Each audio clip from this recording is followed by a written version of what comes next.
Hey there, Callil. Welcome to the podcast, and thanks for taking the time to be on here today. Great to be here, Fritz.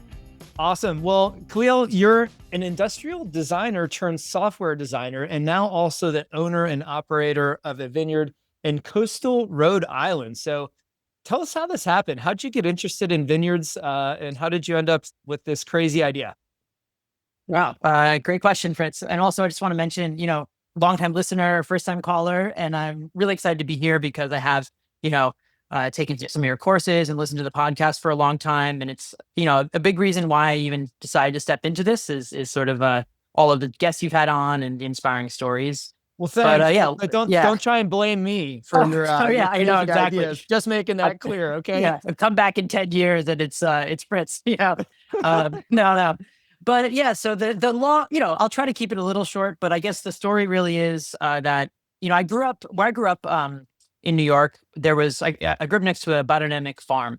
And that environment really, feels like home to me. And behind our house, there was a apple orchard and a bunch of places that we would go play as kids. And sort of, I absorbed through osmosis that approach and that world and that way of living, when I was young. And then I grew up and kind of left that. But one of the things I did was, after I went to school for design in Rhode Island, at the Rhode Island School of Design in Providence. And I would go with my friends on our weekends down south, so to speak, to this area of coastal Rhode Island. We'd hop in my friend Hunter's old, really beat up VW bus from the 60s with some surfboards and just have a good time.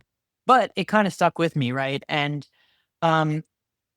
after having a bit of a career, in software design and, living in the city, I've been looking for a way to kind of get back to, those roots, I would say. I had a kid recently, looking for some life changes. And, a few years before this, I had gone on some trips to like Sicily, and some other places in the world and started to kind of stumble on vineyards. And I have this one memory of being in the Ochapinti vineyard and seeing them excavate 6 feet down to add volcanic rock. And I was like, oh my God, this is crazy, and I started to kind of like, touch on these things about vineyards. And for some reason, it's hard to explain, but I just started to get more and more into it and started reading a lot more, started listening to, podcasts. And I had an opportunity to buy a piece of land in this area in Rhode Island, I guess 2 years ago now, and jumped at it for, lifestyle reasons, frankly.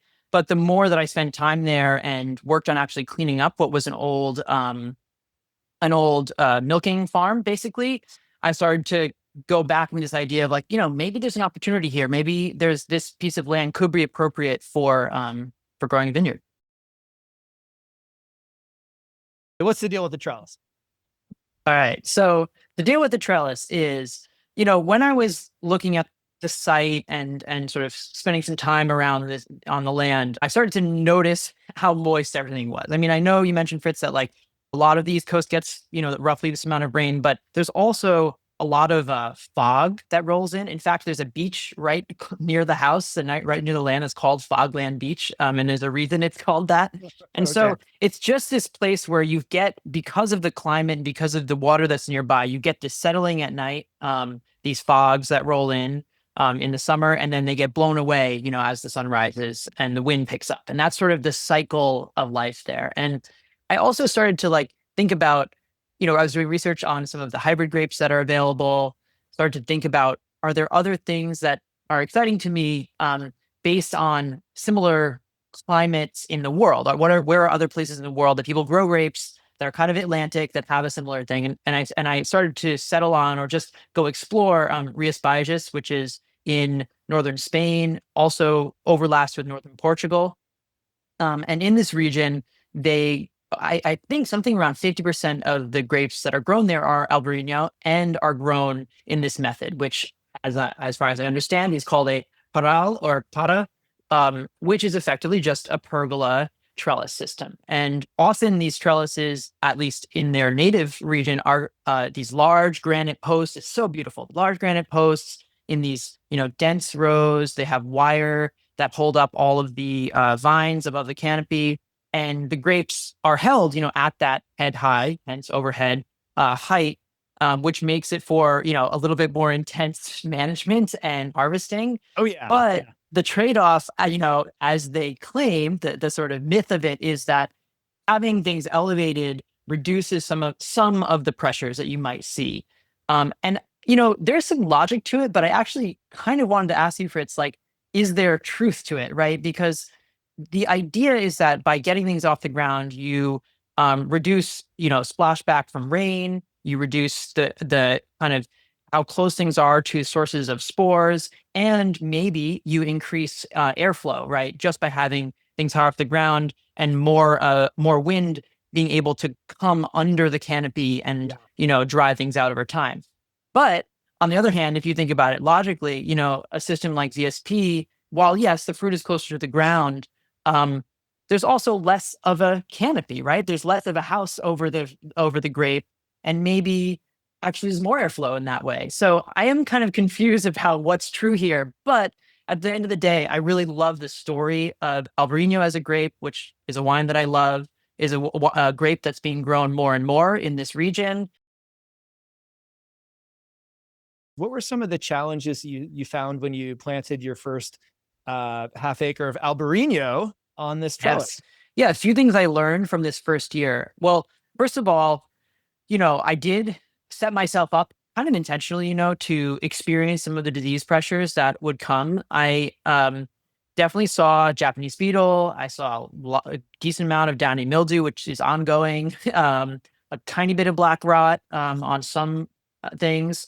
Um, I also, learned about my limited knowledge of spray programs and some of the early training.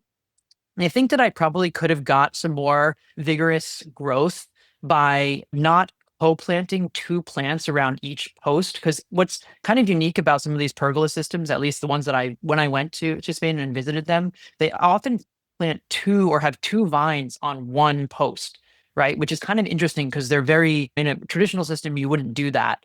Um, but it makes them compete, right, for resources, and Sure. especially I think in these young vines. So in hindsight, I think I probably should not have done that. I probably should have, just had one.